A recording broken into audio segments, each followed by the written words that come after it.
یار رات کو نیند نہیں آ رہی کیوں؟ بس یار کاروبار کی ٹینشن بہت ہے. کبھی زندگی میں ایک رات میری اور آپ کی ایسی گزری کہ اس ٹینشن میں نیند نہ آئی ہو کہ قبر میں جاؤں گا تو قبر جنت کا باغ بنے گی یا دوزخ کا گھڑا بنے گی؟ کلمے والی موت ملے گی کہ نہیں؟ جنت میں جاؤں گا یا دوزخ میں جاؤں گا؟ میزان عمل پر جب اعمال تولے جائیں گے گناہ کا پلڑا بھاری ہوگا یا نیکیوں کا پلڑا بھاری ہوگا؟ یار آج جون جولائی کی گرمی ہیٹ اسٹروک کی باتیں ہو رہی ہیں، 50 ڈگری میں حال برا ہو گیا. سورج 1 میل پر جب ہوگا اور لوگوں کی پیاس زبان سے باہر زبانیں آئیں گی، مجھے جام کوثر نہ ملا تو میرا کیا بنے گا؟ کبھی اس کی ٹینشن، اس کا وعدہ نہیں ہے. یہ اللہ سے دعا کرنی ہے، اس کے لیے کوشش کرنی ہے.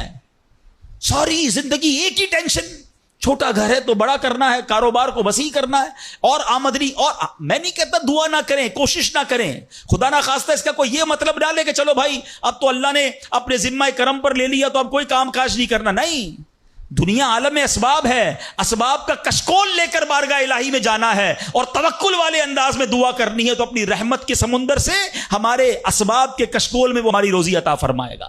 اسباب اختیار ضرور کرنے، مگر اسی فکر میں زندگی تو برباد نہ کر دینا کہ سارا صبح سے لے کر شام تک ایک ہی ٹینشن.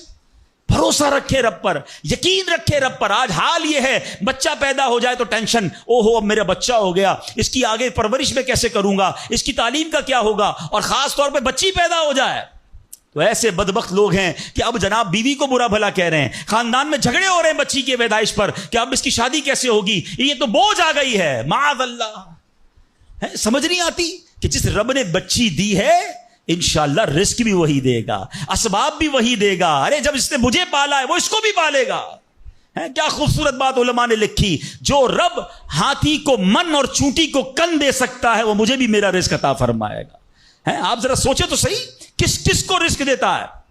حدیث پاک کا مضمون ہے تم اللہ پر بھروسہ کرو، جیسا بھروسہ کرنے کا حق ہے وہ تمہیں ایسے روزی دے گا جیسے پرندوں کو روزی دیتا ہے. پرندوں کو سمجھتے کتنی کیسے روزی ملتی ہے؟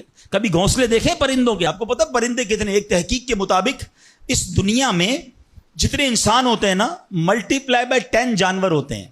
اگر 800 کروڑ انسان ہیں، 8 ارب کے قریب آبادی ہو گئی دنیا کی، 800 کروڑ 8 ارب، تو آپ سمجھو کہ 80 ارب جانور ہیں دنیا میں.